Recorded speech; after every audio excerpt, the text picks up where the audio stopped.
बोलो जयकारा बोल मेरे श्री गुरु महाराज की जय। बोलो साचे दरबार की जय। बोलो श्री सतगुरुदेव भगवान की जय। सौभाग्यशाली गुरुमुख सज्जन मंडली, इसी प्रकार अपने मन एवं चित्त की समस्त वृत्तियों को एकाग्र रखते हुए अपना ध्यान सम्मुख विराजमान श्री श्री 108 श्री सद्गुरुदेव दाता दयाल जी महाराज जी की ओर लगाते हुए और अपनी मुख रसना को पवित्र करने हेतु एक बार ऊंची और मीठे स्वर में बोलिए जयकारा बोल मेरे श्री गुरु महाराज की जय। बोलो साचे दरबार की जय। बोलो श्री सतगुरुदेव भगवान की जय। गुरुमुखों,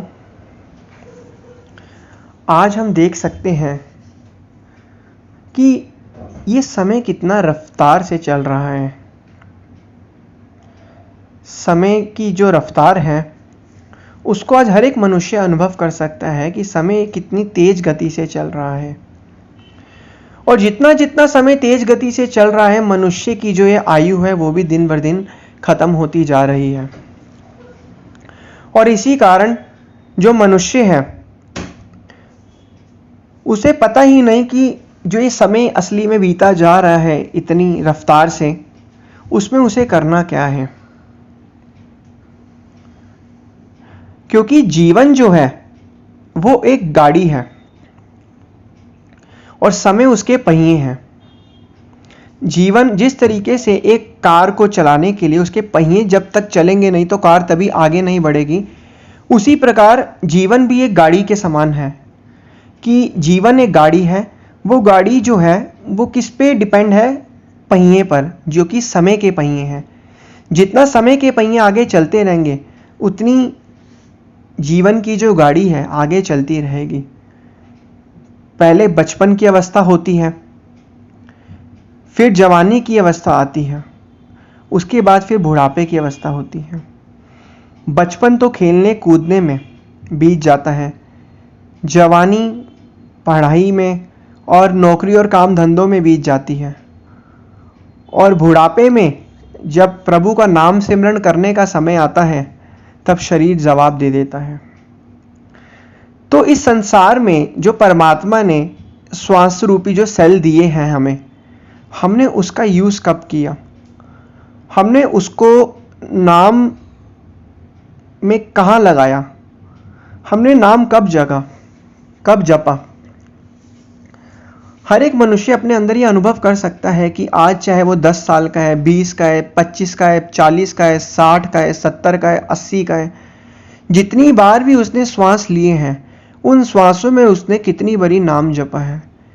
वो श्वास कितनी बड़ी नाम जपने के बाद प्रभु के पास डिपॉजिट हो गए हैं, ये उसे खुद ही अनुभव करना चाहिए। आज हम जहाँ तक भी नज़र देखी जाती है, आम लोग संसार की भौतिक वस्तुओं के पीछे इतना भाग रहे हैं, इतना वो कर रहे हैं कि उन्हें पता ही नहीं कि ये सारी चीज़ें तो एक दिन छोड़ के जानी ही जानी है, और उसके अंदर अपनी आसक्ति फंसाई हुई है। उसके अंदर आसक्ति के कारण ही वो दुखी है। दिन भर दिन उसके दिमाग में एक ही ख्याल आता है कि पैसा कमाना है, पैसा कमाना है। दिन भर दिन उसके दिमाग में सिर्फ एक ही ख्याल आता है कि मकान बनाना है, मकान बनाना है। दिन भर दिन उसके दिमाग में सिर्फ एक ही ख्याल आता है कि बच्चों का पालन पोषण करना है। तो ऐसे में उसका ध्यान प्रभु की तरफ कब लगा? परमात्मा की तरफ कब लगा? चित्त तो संसार में ही सारा लग गया, तो परमात्मा की तरफ कब उसका चित्त लगा?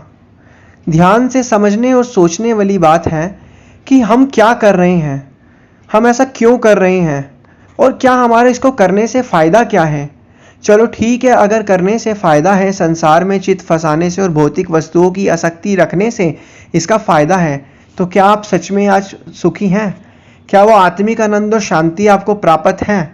जवाब अगर किसी से भी पूछा जाए तो सबका जवाब ना ही होगा। हाँ, जवाब उसका हाँ होगा जिसकी आसक्ति इन सभी चीज़ों में नहीं है, जिसका सारी तरफ से चित्त हटकर प्रभु नाम में चित्त है, वो संसार के काम तो भी करता है और साथ में प्रभु नाम का आराधन भी करता है और अपने ध्यान को उनके चरणों के अंदर लगाता है। मानते हैं कि ध्यान को वश में करना इतना आसान नहीं है, क्योंकि मन कौन है? मन विचारों का दूसरा रूप है। मन खुद कुछ भी नहीं है, विचारों के रूप को ही मन कहा जाता है। विचारों का एक रूप जो है उसे ही मन का नाम दिया गया है।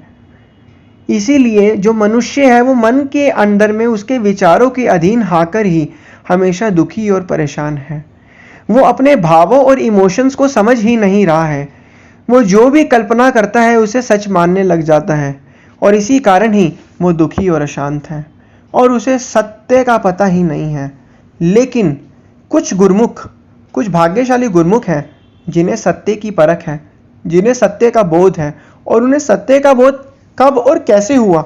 उन्हें सत्य का बोध महापुरुषों की चरण शरण को ग्रहण करने के बाद हुआ, महापुरुषों की आज्ञा और मौज में चलने के बाद हुआ, महापुरुषों के द्वारा बख्शे गए नाम को जपने के बाद उनके अंदर विवेक पैदा हुआ और उससे उन्हें सत्य और असत्य और सही और गलत की परख का पता चला। तो इसी प्रकार आम संसारी लोगों को भी अगर हम ये समझाया जाए कि सच तो सिर्फ नाम है, बाकी सब तो मिथ्या है, तो आम संसारी बुद्धि जो है उसको समझाना सबके बस की बात नहीं है। उनका सिर्फ एक ही उद्देश्य होता है कि पैसा कमाना, घर बार बनाना और परिवार बढ़ाना। क्यों? क्योंकि उनको जो बचपन से संस्कार उनके माँ बाप ने दिए हैं उसमें भक्ति भाव के संस्कार नहीं थे। और ऐसा क्यों? क्योंकि उनके माँ बाप को ने जो उनको संस्कार दिए हैं उसमें भी कहीं भक्ति भाव के संस्कार नहीं थे। लेकिन जो भाग्यशाली गुरमुख हैं उनके अंदर जो ये भाव है, उनके अंदर जो ये भाव आराधना है वो अपने में तो होती भी है और आगे आने वाले अपने बच्चों में भी यही भाव और आराधना और अच्छे संस्कार पैदा करते हैं। फिर उनके बच्चे आने वाले समय में अच्छे संस्कार और भाव पैदा करते हैं। क्योंकि गुरुमुख को ये जन्म आत्म कल्याण और परमार्थ के लिए ही मिला है। अपने लिए तो हर कोई जी रहा है, लेकिन संसार से जाने के बाद कुछ ही लोगों का नाम होता है और नाम सिर्फ उन्हीं का होता है जो परमार्थ के लिए जिया जाता है। संसार से तो आज हर एक मनुष्य जो है वो जा रहा है। करोड़ों लोग दुनिया में एक दिन में पैदा होते हैं, करोड़ों लोग दुनिया में एक दिन में मरते हैं, लेकिन कुछ चुपचाप चले जाते हैं और कुछ ये संसार में नाम कमा कर जाते हैं। तो गुरुमुखों, हमारा फर्ज और धर्म यही बन जाता है कि संसार के सारे कार्य करने हैं, मना नहीं है, लेकिन अपने ध्यान को हमें उसके अंदर नहीं फंसाना। हमें यह बात समझनी है कि जो हमारा मन के विचारों का जो कांटा है और हमारे शरीर के द्वारा किए गए कर्म दोनों अलग अलग हैं। हालांकि शरीर की संरचना ही बनी ऐसी है कि जो भी हम कर्म करते हैं उस तरीके के विचार दिमाग के अंदर चलते हैं, लेकिन हम जब विचारों को अलग और शरीर के कर्मों के अंदर एक फासला रख देंगे तो उसी दिन से हमारा जिंदगी जो है बदलना स्टार्ट हो जाएगी।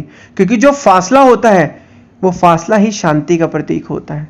तो इसलिए पांचों नियम की पालना करनी है, जो हमारे वक्त के महापुरुषों द्वारा जो हमें नियम बताए गए उनकी पालना करनी है। और समय बहुत जल्दी जल्दी बीत रहा है, कम समय में हमें कुछ ऐसा करना है कि हम इस जन्म में भी सच्चा सुख और शांति और आनंद प्राप्त करें और इस जन्म के बाद जब इस संसार से जाए तब भी हमें शांति प्राप्त हो। बोलो जयकारा बोल मेरे श्री गुरु महाराज की जय। बोलो श्री सतगुरुदेव भगवान की जय।